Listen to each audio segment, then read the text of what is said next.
Alléluia, gloire à Dieu. Aujourd'hui, on va parler du serviteur de l'Éternel et on va se baser sur le chapitre 42 du livre d'Ésaïe.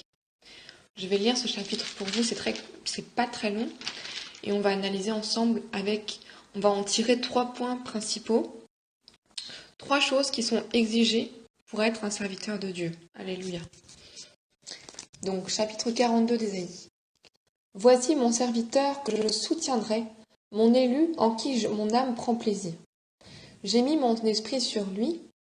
Il annoncera la justice aux nations et il ne criera point.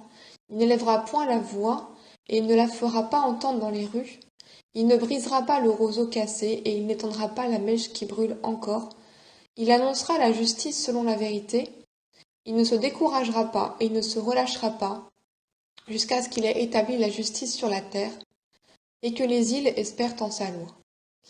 Ainsi parle Dieu l'Éternel qui a créé les cieux et qui les a déployés, qui a étendu la terre et ses productions, qui a donné la respiration à ceux qui la peuplent et le souffle à ceux qui y marchent. Moi l'Éternel, je t'ai appelé pour le salut, et je te prendrai par la main, je te garderai et je t'établirai pour traiter alliance avec le peuple, pour être la lumière des nations, pour ouvrir les yeux des aveugles, pour faire sortir de prison le captif, et de leur cachot ceux qui habitent dans les ténèbres. Je suis l'Éternel, c'est là mon nom, et je ne donnerai pas ma gloire à un autre, ni mon honneur aux idoles.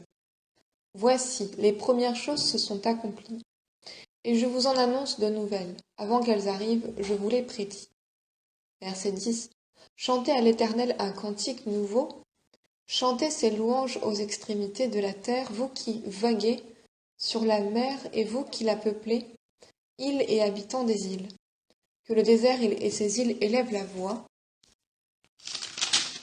que les villages occupés par Kédar élèvent la voix, que les habitants des rochers tressaillent d'allégresse et que du sommet des montagnes retentissent des cris de joie.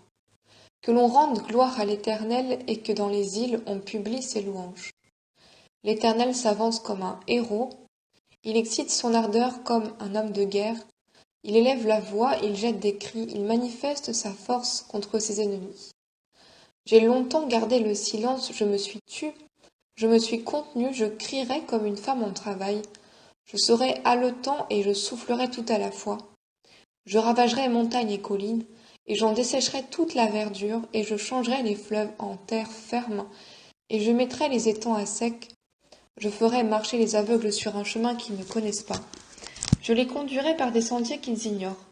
Je changerai devant eux les ténèbres en lumière, et les endroits tortueux en plaine. Voici ce que je ferai, et je ne les abandonnerai pas.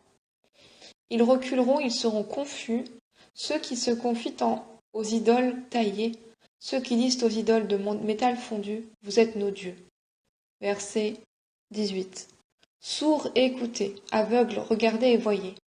Qui est aveugle sinon mon serviteur, et sourd comme mon messager que j'envoie? Qui est aveugle comme l'ami de Dieu, aveugle comme le serviteur de l'Éternel? Tu as vu beaucoup de choses, mais tu n'y as point pris garde. On a ouvert les oreilles et on n'a point entendu.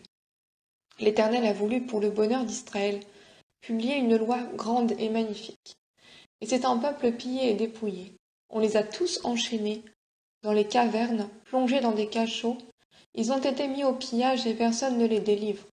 Dépouillés et personne ne dit restitue. Qui parmi vous prêtera l'oreille à ces choses?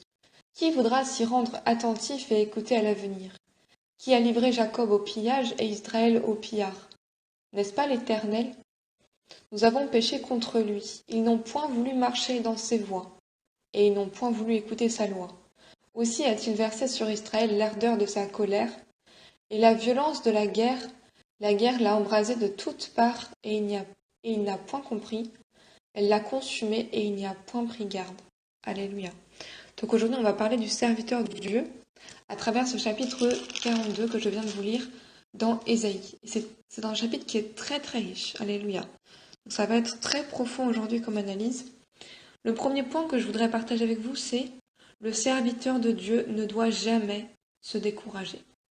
Ça, c'est quelque chose, on peut avoir des défauts, on peut avoir des faiblesses en tant qu'homme de Dieu ou femme de Dieu, Moi, j'ai des faiblesses. Seul le Saint-Esprit sait mes faiblesses. Alléluia. Je ne vous le dirai pas. Mais on a tous des faiblesses. Gloire à Dieu. Et c'est d'ailleurs pour ça qu'on a besoin du Saint-Esprit. Sinon, on serait trop orgueilleux pour avoir une relation avec lui. Alléluia. Et pour dépendre de lui.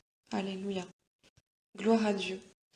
Eh bien, il y a un défaut qu'on ne doit pas avoir. C'est la lâcheté. Alléluia. Et le découragement. Nous ne devons jamais nous laisser décourager par quoi que ce soit et par qui que ce soit. Alléluia, c'est très important. Ne vous laissez jamais décourager. Je vais prendre au verset 4, il dit « Il ne se découragera pas et il ne se relâchera pas jusqu'à ce qu'il ait établi la justice sur la terre. » Alléluia. Et que les îles espèrent en sa loi. Donc vous pouvez déclarer aujourd'hui, au nom de Jésus, je ne me découragerai jamais et je ne me relâcherai jamais. Alléluia. Souvenez-vous que dans le Proverbe, il est écrit « Celui qui se relâche dans son travail est frère de celui qui détruit. » À partir du moment où on se relâche, on commence à détruire ce qu'on avait commencé à bâtir. C'est aussi simple que ça. Alléluia. Donc ne vous relâchez jamais, ne vous découragez jamais, quoi qu'il arrive. Alléluia. Et pour vous encourager à ça, je vais prendre l'exemple du plus grand prophète, à mon humble avis, qui nous est mentionné dans la Bible, c'est Élie. Le prophète Élie a eu un moment où il s'est découragé et ça a été la fin de son ministère. 1 Roi chapitre 19. Alléluia. Verset 1.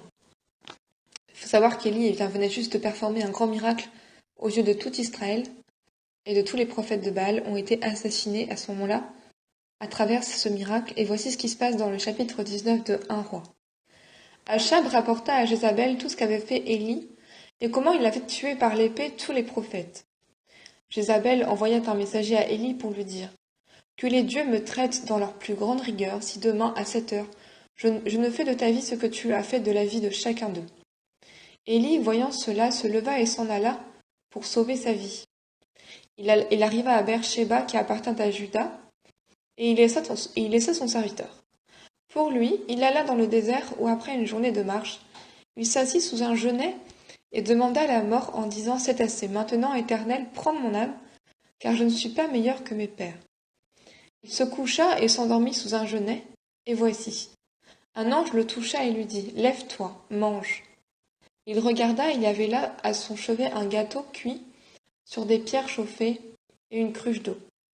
Il mangea et but et se recoucha. L'ange de l'Éternel vint une seconde fois, le toucha et dit « Lève-toi et mange, car le chemin est trop long pour toi. » Il se leva, mangea et but, et avec la force que lui donna cette nourriture, il marcha 40 jours et 40 nuits jusqu'à la montagne de Dieu à Horeb. Alléluia. Et je vais aller directement au verset...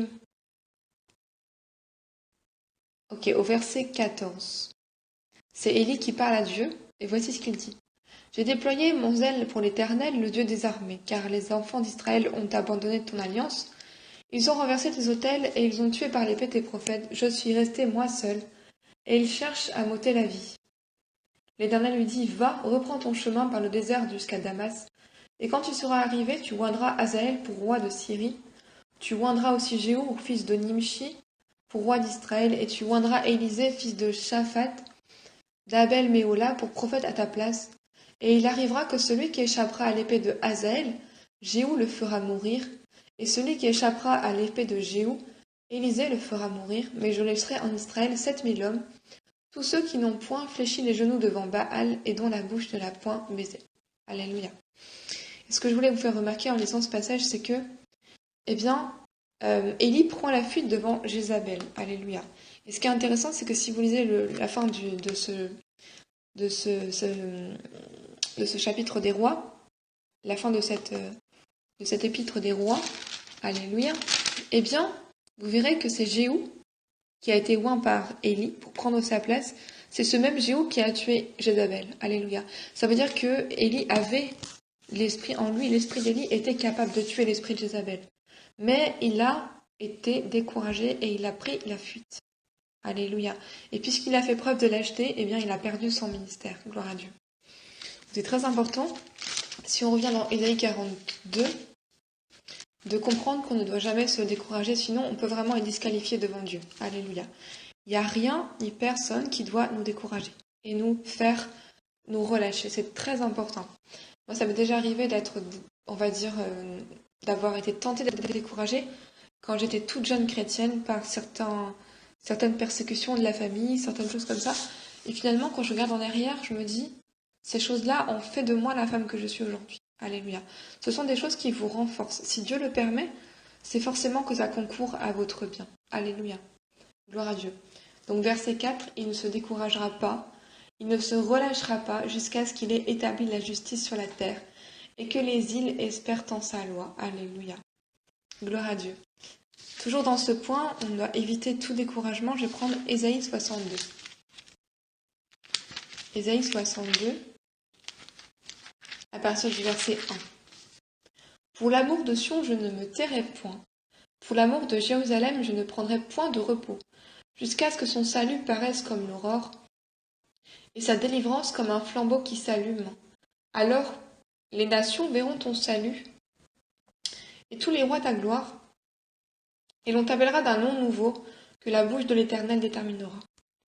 Tu seras une couronne éclatante dans la main de l'Éternel, un turban royal dans la main de ton Dieu. On ne te nommera plus délaissé, on ne nommera plus ta terre désolation, mais on t'appellera mon plaisir en elle, et on appellera ta terre épouse. Car l'Éternel met son plaisir en toi, et ta terre aura un époux. Comme un jeune homme s'unit à une vierge, ainsi tes fils s'uniront à toi, et comme la fiancée fait la joie de son fiancé, ainsi tu feras la joie de ton Dieu. Verset 6, c'est très important ici.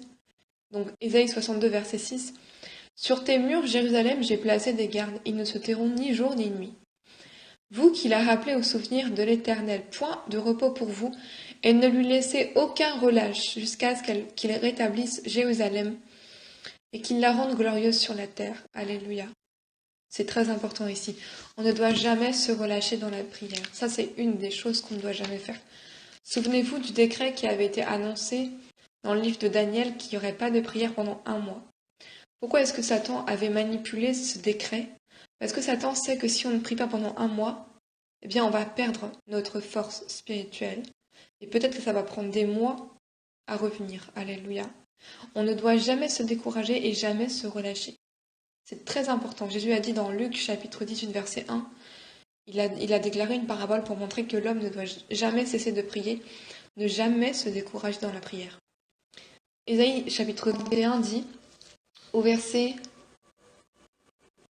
Oh, alléluia, gloire à Dieu, alléluia. Verset 11. Sentinelle, que dis-tu de la nuit? Sentinelle, que dis-tu de la nuit? Verset 12. La sentinelle répondit, le matin vient et la nuit aussi. Si vous voulez interroger, interrogez. Convertissez-vous et revenez. Alléluia. De quoi il parle ici? Il parle de celui qui se tient à son poste. Alléluia. Qui prie. Alléluia. Gloire à Dieu. C'est très important ici. Vous devez comprendre ça. Nous sommes appelés à veiller. Verset 8, il dit, Seigneur, je me tiens sur la tour toute la journée et je suis à mon poste toutes les nuits. Oh, gloire à Dieu. Vous voyez, on ne peut pas prendre à la légère notre ministère de la prière. Si on ne prie pas, personne ne le fera. Ce n'est pas les prières des musulmans, avec tout le respect que j'ai pour eux, qui vont changer les choses. Alléluia. C'est vraiment la prière des chrétiens. Gloire à Dieu. Amen. Donc retenez ce verset dans le chapitre 21 d'Ésaïe, verset 8. Seigneur, vous devez être vraiment déclaré ça tous les jours. C'est votre confession. Seigneur, je me tiens sur la tour toute la journée et je suis à mon poste toutes les nuits. Alléluia. Gloire à Dieu. Amen. Gloire à Dieu. Maintenant, on a vu le découragement et éviter toutes sortes de découragements, que ce soit de la part de votre famille, de vos amis, de même de votre pasteur. Ne vous laissez jamais décourager par qui que ce soit. C'est vraiment un péché et Dieu a horreur de la lâcheté. On doit vraiment être convaincu que Dieu est avec nous, Dieu est pour nous. Il n'y a aucune raison de se décourager. Maintenant, le deuxième point que je voudrais aborder, toujours en ayant pour appui ce chapitre 42 d'Ésaïe, c'est nous devons avoir les yeux ouverts. Alléluia. Nous devons, je répète, le serviteur de Dieu doit avoir les yeux ouverts. Si on doit être ceux qui ouvrent les yeux des gens, on doit nous-mêmes avoir les yeux ouverts. Alléluia. Sinon, nous sommes simplement comme les pharisiens. Nous sommes des hypocrites. Et je ne veux pas que nous soyons des hypocrites. Je veux que nous ayons les yeux ouverts. Alléluia. au verset 19, ok, verset 18, il dit, regardez comment Dieu parle. Sourds, écoutez. Donc on revient dans Ésaïe 42, verset 18. Regardez le langage de Dieu ici. Verset 18. Sourds, écoutez. Aveugles, regardez et voyez. Vous voyez comment Dieu vous parle? Si vous êtes sourd, il vous dit écoutez. Si vous êtes aveugle, il vous ordonne de regarder et de voir. Verset 19. Qui est aveugle? Et là, c'est une contradiction qu'on va voir là. Qui est aveugle, sinon mon serviteur, et sourd comme mon messager que j'envoie? Qui est aveugle comme l'ami de Dieu? Vous voyez, on peut être ami de Dieu, ça veut dire qu'on peut être intime avec Dieu, et pourtant être aveugle. C'est très intéressant ici. Qui est aveugle comme l'ami de Dieu, aveugle comme le serviteur de l'Éternel? Tu as vu beaucoup de choses, mais tu n'y as point pris garde. On a ouvert les oreilles, mais on n'a point entendu. L'Éternel a voulu, pour le bonheur d'Israël, publier une loi grande et magnifique. Et c'est un peuple pillé et dépouillé. On les a tous enchaînés dans des cavernes, plongés dans des cachots. Ils ont été mis au pillage et personne ne les délivre. Dépouillés et personne ne dit restitue. Ça, c'est un point sur lequel on va s'arrêter, c'est très important. Nous devons avoir les yeux ouverts. Allons dans Habakkuk chapitre 2. Habakkuk chapitre 2.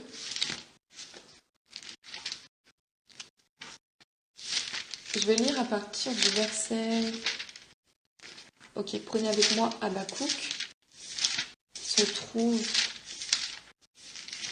après Naoum. Habakkuk chapitre 2, verset 1 jusqu'à verset 4. J'étais à mon poste et je me tenais sur la tour. Je veillais pour voir ce que l'Éternel me dirait et ce que je répliquerais après ma plainte. Et l'Éternel m'adressa la parole et il me dit, « Écris la prophétie, grave-la sur des tables, afin qu'on la lise couramment, car c'est une prophétie dont le temps est déjà fixé. Elle marche vers son terme et elle ne mentira pas. Si elle tarde, attends-la, car elle s'accomplira certainement. Voici son âme est enflée, elle n'est pas droite en lui, mais le juste vivra par la foi. » Alléluia. Et ce qui m'intéresse, c'est que Habakkuk se tient à son poste. Alléluia. Pourquoi? C'est que dans le lieu de la prière qu'on peut avoir les yeux ouverts et qu'on peut entendre la voix de Dieu. Je ne sais pas combien de temps vous passez à étudier la parole de Dieu tous les jours, et honnêtement, ça m'est égal. Ce qui m'intéresse, évidemment, c'est que vous le fassiez régulièrement. Il n'y a pas de règle, ça dépend de votre relation avec Dieu. Mais le plus important, c'est la prière. Ne négligez pas la prière. Si vous ne priez pas, la Bible sera comme un journal pour vous. Il n'y aura pas de révélation. Ce sera juste des mots, ce sera juste des lettres. Il n'y aura pas d'esprit, il n'y aura pas de vie. Alléluia. Gloire à Dieu. Souvenez-vous que les pharisiens et les sadducéens, ils avaient accès à la loi de Dieu. Ils avaient accès, et pourtant ils ne comprenaient pas, ils n'avaient pas de révélation. Alléluia. Jésus leur a dit, mais pourquoi est-ce que vous n'écoutez pas ma parole? Parce que vous ne comprenez pas. Il a dit, pourquoi est-ce que vous ne comprenez pas mon langage? Parce que vous ne pouvez pas écouter mes paroles. Alléluia. Voyez, la parole de Dieu doit être révélée. Alléluia. Et c'est vraiment dans la place de la prière que la parole nous est révélée. Gloire à Dieu. Donc, important pour nous qui sommes des serviteurs de Dieu, ayons les yeux ouverts, c'est très important. Alléluia.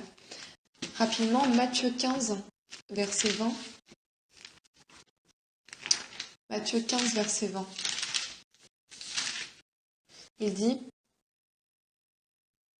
Ok, verset 14, pardon. Laissez-les, ce sont des aveugles qui conduisent des aveugles. Si un aveugle conduit un aveugle, ils tomberont tous les deux dans une fosse. Donc si on veut être les serviteurs de Dieu, ceux qui délivrent les aveugles, c'est une contradiction si nous-mêmes on ne voit pas et on n'entend pas. Alléluia. Si on revient toujours dans Ésaïe 42, c'est exactement ce que Dieu dit ici. Et c'est pour ça que ce chapitre 42 est extrêmement brillant et intéressant. Alléluia. Gloire à Dieu.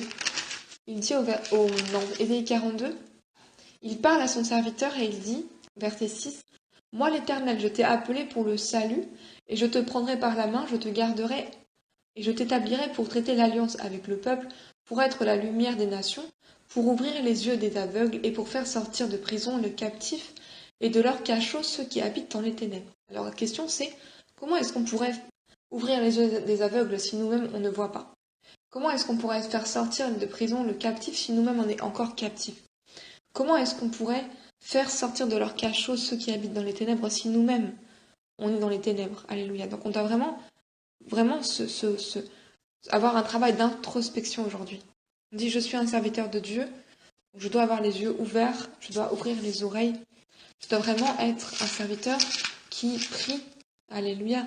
Ésaïe 50, verset 4, il dit, le Seigneur l'Éternel m'a donné une langue exercée pour que je sache soutenir par la parole celui qui est abattu. Il éveille chaque matin mon oreille pour que j'écoute comme écoutent les disciples. Alléluia. Vous voyez, on doit écouter, on doit voir, on doit faire ce travail dans la prière, on doit vraiment chercher le Seigneur. Il ne s'agit pas de dire je suis un serviteur de Dieu, mais Dieu nous dit pourtant tu es aveugle. Chapitre 42 d'Ésaïe, je répète le verset 19, il dit qui est aveugle sinon mon serviteur, et sourd comme mon messager que j'envoie. Alléluia. Gloire à Dieu. Et moi, ça me parle ces versets parce que quand j'ai commencé à servir Dieu, c'était en servant à l'église en tant que traductrice pour le pasteur, alléluia, qui parlait anglais. Gloire à Dieu. Et je me souviens qu'à cette époque de ma vie, bon, je venais juste de naître de nouveau, mais je ne connaissais pas Dieu du tout. Et pourtant, je le servais à l'église. Et on peut servir Dieu sans le connaître. On peut servir Dieu sans le voir et sans l'entendre. C'est très intéressant, mais c'est la réalité. On peut même s'épuiser à servir Dieu sans jamais le connaître. Et souvent, ce que Dieu fait, et ce qu'il a fait pour moi, dans sa grande miséricorde, c'est que Dieu nous éloigne pour un temps de l'assemblée, pas pour notre destruction, parce qu'il veut nous placer dans un endroit où on va prier. On n'aura rien d'autre à faire que la prière. Il va nous isoler, il va nous coincer, j'aime bien dire ça. Dieu nous coince par son amour, alléluia. Il nous attire vers lui, dans un lieu où on est seul face à lui. Et finalement, c'est un lieu où on développe de l'intimité avec lui. Et c'est sur la base de cette intimité qu'on va être capable de voir et d'entendre spirituellement. Si vous n'avez pas d'intimité avec Dieu, vous allez entendre ce que disent les hommes, ce que dit la télévision et surtout ce que dit le diable. Si vous avez de l'intimité avec Dieu, vous allez être capable d'entendre et de voir ce que Dieu fait. Alléluia. Vos yeux spirituels seront ouverts. Gloire à Dieu. Amen. Très important ici. Et c'est le rôle du serviteur de Dieu. Et ça, c'est quelque chose qu'on retrouve dans la parole de Dieu. Dans 2 Rois, chapitre 6, il se passe quelque chose d'intéressant. Je voudrais juste vous montrer quelque chose. 2 Rois, chapitre 6, à partir du verset... Ok, on va voir ce qui se passe dans 2 Rois, chapitre 6, et on va s'arrêter au chapitre 7, au verset 1. Je voudrais vous faire comprendre quelque chose, c'est que ici, et c'est toujours le cas aujourd'hui, à l'époque, le prophète, l'homme de Dieu, était responsable, et c'est toujours le cas aujourd'hui, je répète, de l'état de la nation. Pourquoi ? Parce que, à travers le prophète, eh bien, la parole de Dieu est déclarée sur la nation. Ça veut dire que si quelque chose n'allait pas dans la nation, on se tournait vers l'homme de Dieu. C'était lui qui était responsable du bien-être du territoire. Et je répète encore une fois, il en est de même aujourd'hui. Si vous êtes les nouveaux, vous êtes responsable de la prospérité et du bien-être du territoire dans lequel vous êtes aujourd'hui. Donc 2 Rois chapitre 6, regardez ce qui se passe ici, c'est une situation assez alarmante. Alléluia. Verset 24, 2 Rois chapitre 6. Après cela, Ben-Hadad, le roi de Syrie, ayant rassemblé toute son armée, monta et assiégea Samarie. Il eut une grande famine dans Samarie, et ils la serrèrent tellement qu'une tête d'âne valait 80 sigles d'argent, et le quart d'un cave de fiente de pigeon 5 sigles d'argent. Et comme le roi passait sur la muraille, une femme lui cria « Sauve-moi, ô roi mon seigneur !» Et il répondit « Si l'Éternel ne te sauve pas, avec quoi te sauverai-je ? Avec le produit de l'air ou du pressoir ?» Et le roi lui dit « Qu'as-tu » Elle répondit « Cette femme m'a dit « Donne ton fils, nous le mangerons aujourd'hui, et demain nous mangerons mon fils. Nous avons fait cuire mon fils et nous l'avons mangé, et le jour suivant je lui ai dit « Donne ton fils et nous le mangerons. » Mais elle a caché son fils.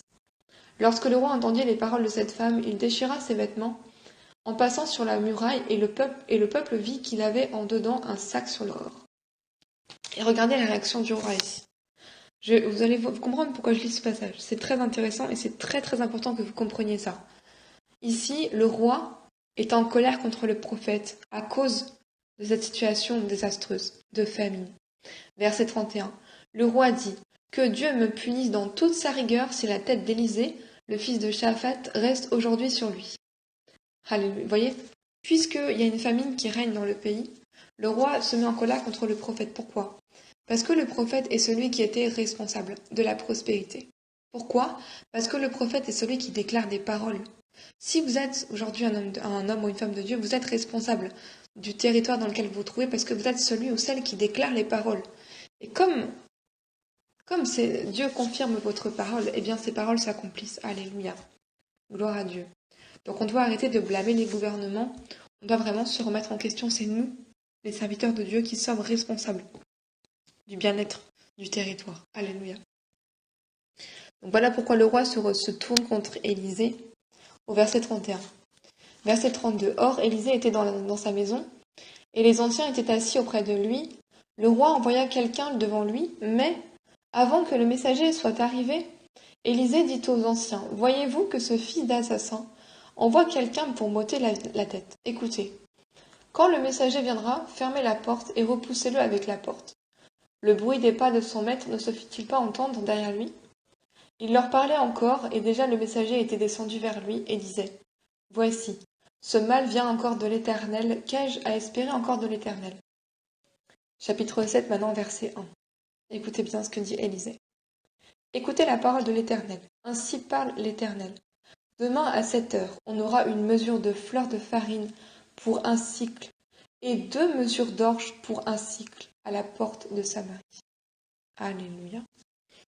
Et c'est cette parole prononcée de la bouche d'Élisée qui s'est accomplie pour la nation de Samarie. Alléluia. Gloire à Dieu. C'est très important ici. Pourquoi est-ce que je vous dis ça? Alléluia.